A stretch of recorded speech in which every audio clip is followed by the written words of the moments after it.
Joining us right now, though, is the associate head coach and head coach in waiting of the San Diego State basketball program, Brian Dutcher. Dutch, good to have you on the show. How you doing this morning?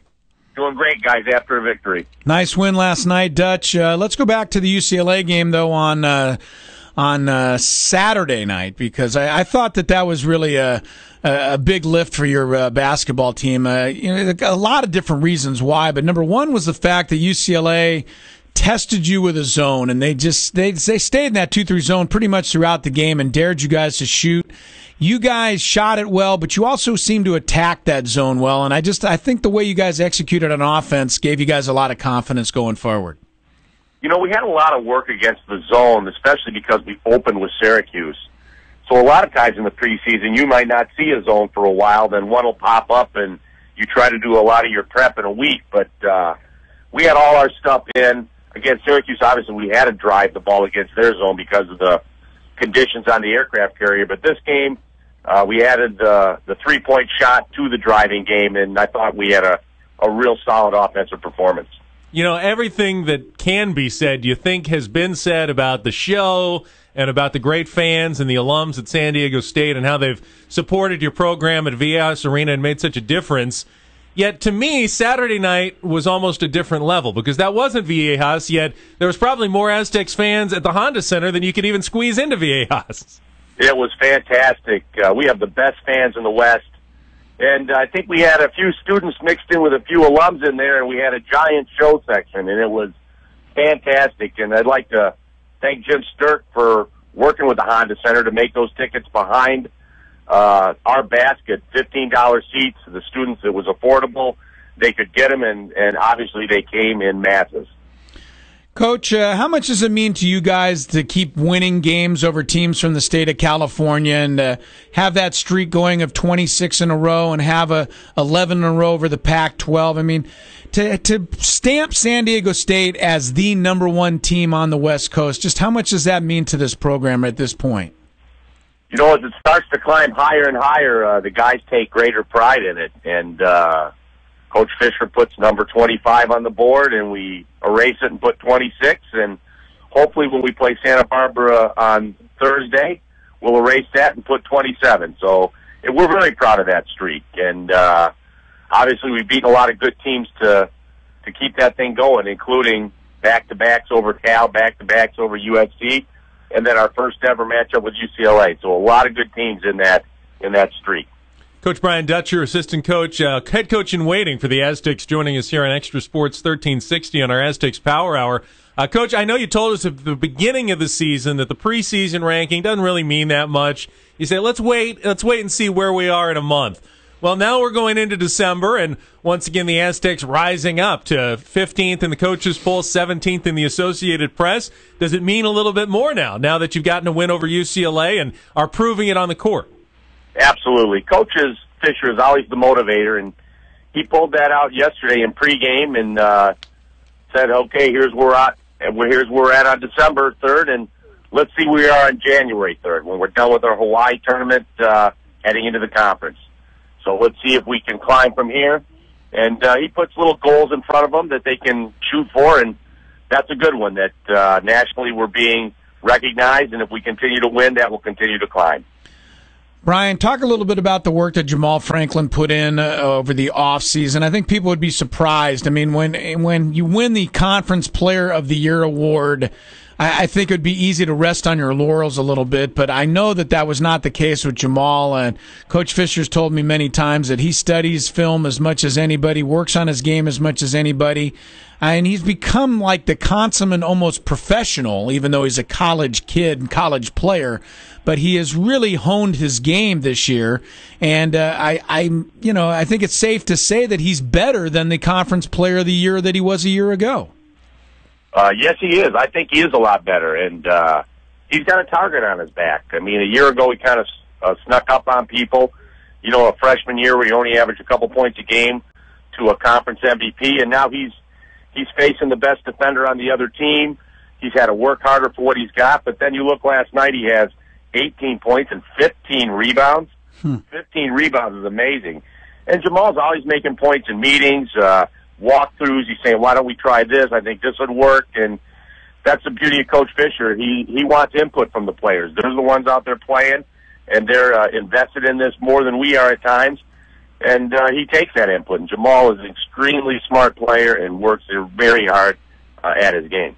Brian, do you think that Franklin is a tough player to play against? If you were coaching against him, would you find him to be kind of one of those pain in the rear ends?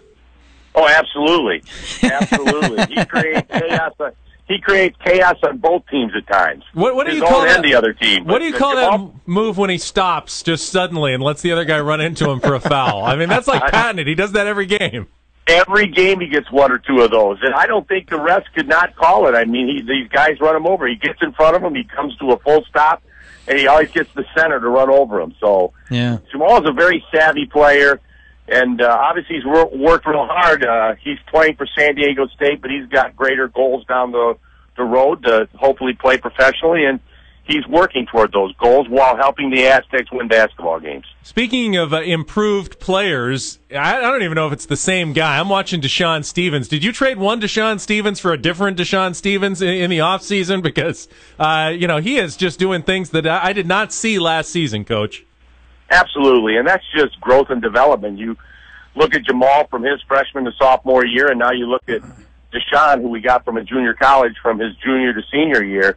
These guys grow their games while they're here. They get better. They work at it, and the Aztecs are benefiting from a much improved Deshaun Stevens on the floor. We're going to have Xavier Thames on at the bottom of the hour, Coach. Talk a little bit about his play this year. Again, nothing but getting better, and really had a nice game against UCLA, hit some big-time shots, and I know we've talked to you before. He wants the ball in his hands at those big moments.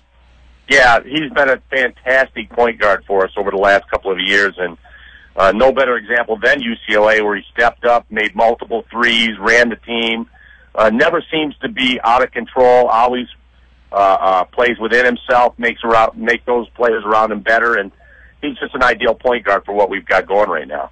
I was at last night's game against Texas Southern, Coach, and I know they're 1-7, but they certainly seemed a lot better than a 1-7 team, at least what I was watching on the floor. They made a nice run at the start of the second half, got it to single digits. Talk about how your team responded at that point. Maybe, I don't know if they just came out a little mentally fatigued in the second half, but they did rebound and recover as Steve Fisher teams always seem to be able to do. Yeah, Texas Southern, we knew they were going to be good as a coaching staff, having watched them take Colorado to overtime the game before ours. And the team had great respect for them, but when you get a lead at halftime, we didn't have a time to really practice for them. We did a lot of walkthrough, and I thought our kids responded well when they made their run. Obviously, we'd have liked to play more consistently entire game and win the second half. They beat us the second half. I think it was 46-40. So obviously, there are lessons to be learned in victory as well as losses, and we'll go back and look at the tape and find ways we can improve our performance. 6-1 for the Aztecs. You guys have won 6 straight. I'm curious, going back to the Syracuse game to open up the season, did it take a little longer than you might have expected for the guys to get their confidence, especially shooting the basketball, Coach? Because now it seems like you guys are shooting it well again and much more comfortable from distance and even the shorter shots. Whereas the game on the Midway, nobody could make anything, and it seemed like it took a couple of games after that to get reacquainted with making baskets. Yeah, it was kind of a blessing for us because everybody looks at our shooting stats and they don't think we can shoot the ball. And obviously, it's helped us in the long run. They're not gunning us quite as hard on the perimeter. So, no, we've shot the ball better, not only from three, but our free throws have drastically improved. UCLA, we shot well last night. We were 15 for 17 from the foul line. And you've got to make free throws if you're going to win close games, and we seem to be shooting the ball a lot better from the free throw line as well. Sometimes shooting goes cold, but defense never seems to go cold, Coach. And talk about the way that your team has come together on defense. I'm always amazed at the beginning of the game. Every single game, it seems like it takes 4.5, 5, 6 minutes for the other team to get its first basket. It happened again last night. I kind of sit there and you see the other team getting more and more frustrated that they can't get the ball in the hoop, and your team seems to do that almost every game. Yeah, and I think the first half, that's the biggest thing that we've got to work on. The first half, obviously, we have the defense in front of our bench, and there's a lot of things as coaches we can alert them to, talk them through as it's happening on the floor. In the second half, obviously, fatigue comes into effect, and they're away from the bench. So there's a lot of things that the coaches pick up on that we can't relay to them in real time as they're happening at the far end. So our team has to grow a little bit defensively in the second half of the games, as many teams do when they're away from us and on their own at the other end of the floor. And it doesn't seem like it's a big deal, but that one small point, one small yell from the bench can make the difference in saving a basket or not. So as coaches, we like to take a little credit for having that defense on point in the first half, and then we've got to do a better job of getting them functioning away from us in the second half. Coach Brian Dutcher, San Diego State basketball with us. Aztecs ranked 17th in the nation, 6-1. UC Santa Barbara coming in here on Thursday. And if I recall, Coach, last year that was a tremendous game that you guys played against them up there in Santa Barbara at the Thunderdome. Went to overtime, so I imagine you guys are bracing for yet another tough one. We've had some real battles with Coach Williams up there at Santa Barbara. He's an outstanding coach. They were struggling a little bit earlier in the year. They've got some new pieces, but they had a real nice win over Santa Clara, who I think was undefeated at the time last week, and will come in here with some confidence. And obviously, we're expecting another battle with them, and hopefully continue our streak of California victories. Well, Coach, good luck on Thursday night. We're always pulling for you. We appreciate you joining us on our Aztecs Power Hour Inside the World of Sports on Extra Sports 1360. Thanks, Dutch. Thanks, guys.